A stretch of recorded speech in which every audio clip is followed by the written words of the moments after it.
Assalamualaikum warahmatullahi wabarakatuh. Selamat pagi dan salam sejahtera untuk kita semua, Bapak dan Ibu dimanapun Anda berada. Perkenalkan, nama saya Dirmawati, SPD MPD. Saya merupakan salah seorang dosen di Institut Parahikmah Indonesia, pengampu mata kuliah Bahasa Indonesia.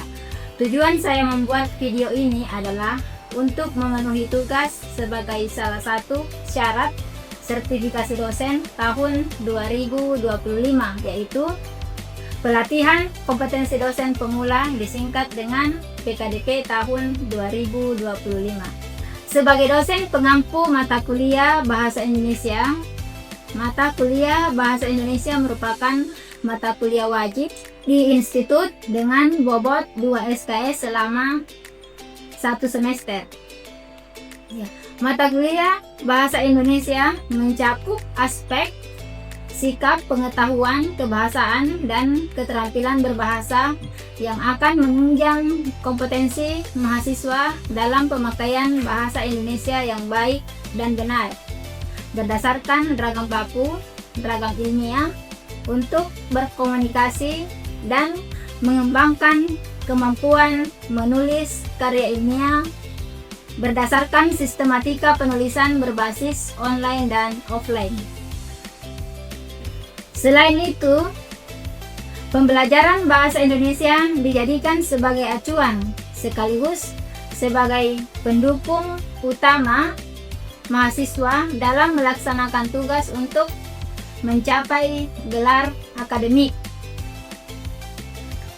Pemilihan tema yang ditawarkan dalam perkuliahan meliputi kedudukan dan fungsi bahasa Indonesia, ragam bahasa, ejaan yang disempurnakan, kalimat efektif, bahasa Indonesia yang baik dan benar, penataan kalimat, paragraf, penulisan karya ilmiah, kutipan, dan daftar pustaka.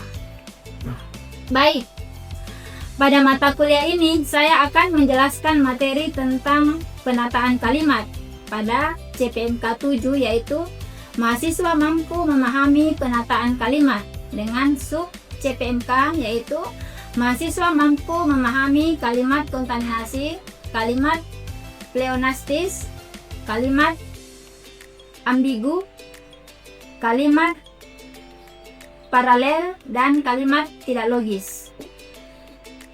Sumber utama yang dijadikan sebagai referensi pada mata kuliah ini adalah e-book Bahasa Indonesia untuk Perguruan Tinggi pada tahun 2016 oleh Iketut Dibia dan Iputu Mas Dewantara. Untuk sumber pendukung yaitu EYD edisi 5 daring oleh Balai Bahasa, Tata Bahasa Baku Bahasa Indonesia edisi 5, KBBI daring edisi 5, dan beberapa jurnal ilmiah baik nasional maupun internasional yang terkait dengan materi pembelajaran. Adapun indikator yang ingin dicapai dalam pembelajaran kali ini adalah mahasiswa diharapkan mampu menjelaskan pengertian kalimat. Kemudian, mahasiswa diharapkan mampu membedakan antara kalimat kontaminasi, kalimat pleonastis, kalimat ambigu, kalimat paralel, dan kalimat tidak logis. Selanjutnya dalam pembelajaran ini, metode yang digunakan adalah metode DIA, yaitu Delivery, Interaction, and Assessment, dengan menggunakan pembelajaran aktif yang mengutamakan peran dan keaktifan mahasiswa dalam pembelajaran. Selain itu, terdapat penugasan dan kuis interaktif pada mata kuliah Bahasa Indonesia ini. Perkuliahan ini dilaksanakan selama 16 kali pertemuan secara tatap muka dengan bentuk perkuliahan sinkronus dan dilaksanakan pada ruang kelas maupun menggunakan tools web conference seperti melalui WhatsApp untuk mengkoordinasi bagaimana penugasan mandiri dan mahasiswa dapat difasilitasi untuk berdiskusi terkait mata kuliah ini. Selanjutnya, jenis-jenis penugasan yang diberikan yaitu membuat makalah yang didiskusikan di ruang kelas, kuis, dan membuat artikel ilmiah. Selain itu, komponen penilaian yang digunakan dalam pembelajaran ini adalah kehadiran 30%, kuis 10%, penyelesaian tugas dan makalah 50%, UTS 20%, dan UAS 25%. Assalamualaikum.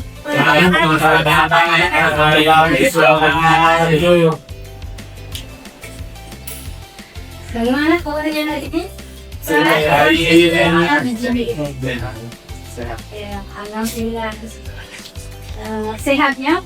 Kita senantiasa diberikan kesehatan untuk melaksanakan aktivitas dengan baik.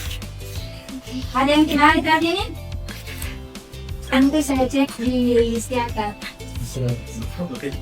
Sebelum kita memulai pembelajaran, sebaiknya kita berdoa ya, supaya aktivitas kita ini berjalan dengan lancar.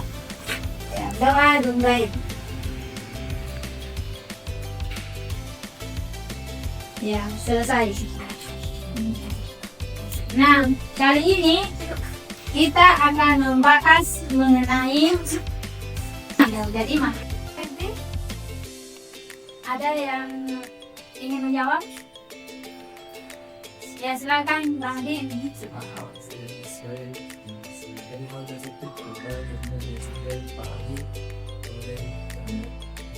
Iya, bagus. Yang lain juga. Ya, jadi kalimat identik adalah kalimat yang mampu menyampaikan informasi secara sempurna. Ya, jadi kalimat dikatakan efektif apabila kalimat tersebut mampu membuat proses penyampaian dan penerimaan berlangsung secara sempurna.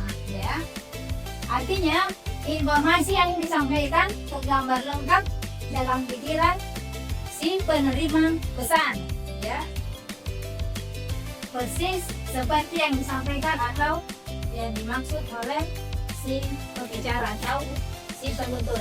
Ya, paham sampai sini? Ya, kita lanjut ya. Nah, ada beberapa kata kesalahan kalimat. Ada yang bisa menyebutkan? Ya, yang pertama, kalimat tersebut kontaminasi.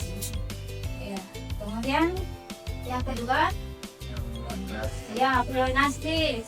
Ya, ada di layar ya, bisa dibaca. Kalimat ambigu, ya, dan kalimat paralel.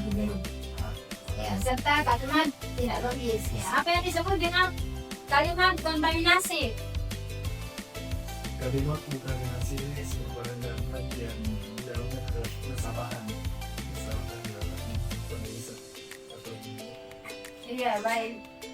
Ya, kalimat kontaminasi ini berasal dari bahasa Inggris, yaitu contamination. Ya, artinya kacau, ya. Ya, jadi contamination artinya kacau. Ya. Dalam ilmu bahasa, ya, kata diterjemahkan dengan kerancuan, ya, kerancuan atau kekacauan, ya, kekacauan dalam kalimat.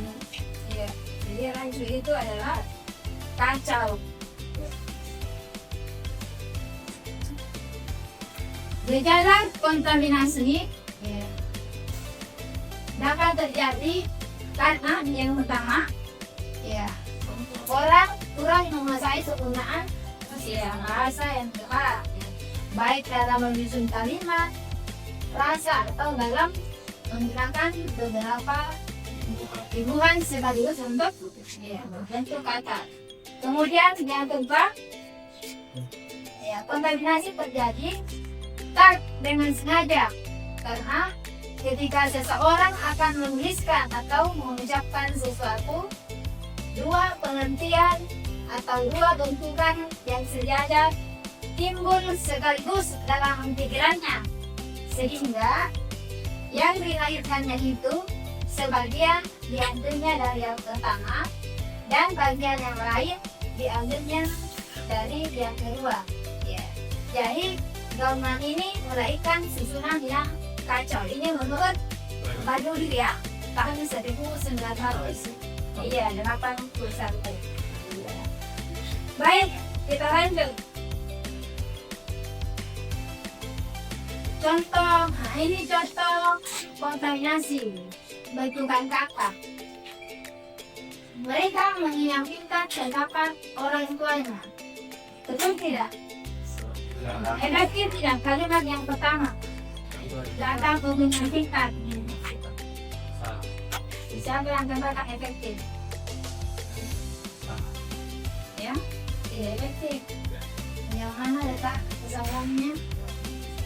Iya. Kata menyampingkan di sini termasuk kata yang kacau atau kata yang rancu. Iya. Sebaiknya, iya. Yang mana kan?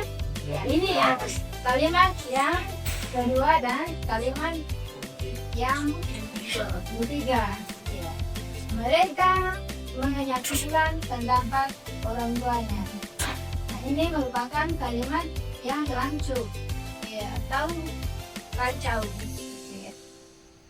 Perbaikannya adalah mereka meyakinkan pendapat orang tuanya atau mereka mengesampingkan pendapat orang tuanya.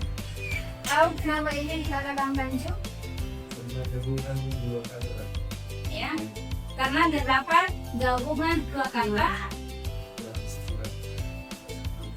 yang tidak berpadanan. Ya, ya, dikaitan dengan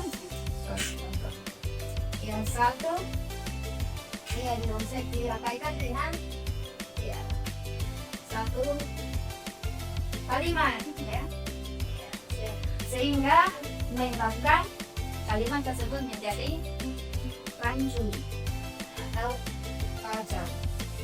Ya, berikutnya kalimat kontaminasi dilihat dari susunan kata.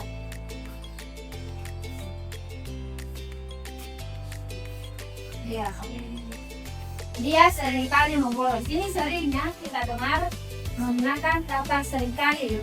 Ya, kata seringkali itu termasuk kata yang rancu atau kata yang kacau karena adanya perpaduan antara kata sering dan berkali-kali.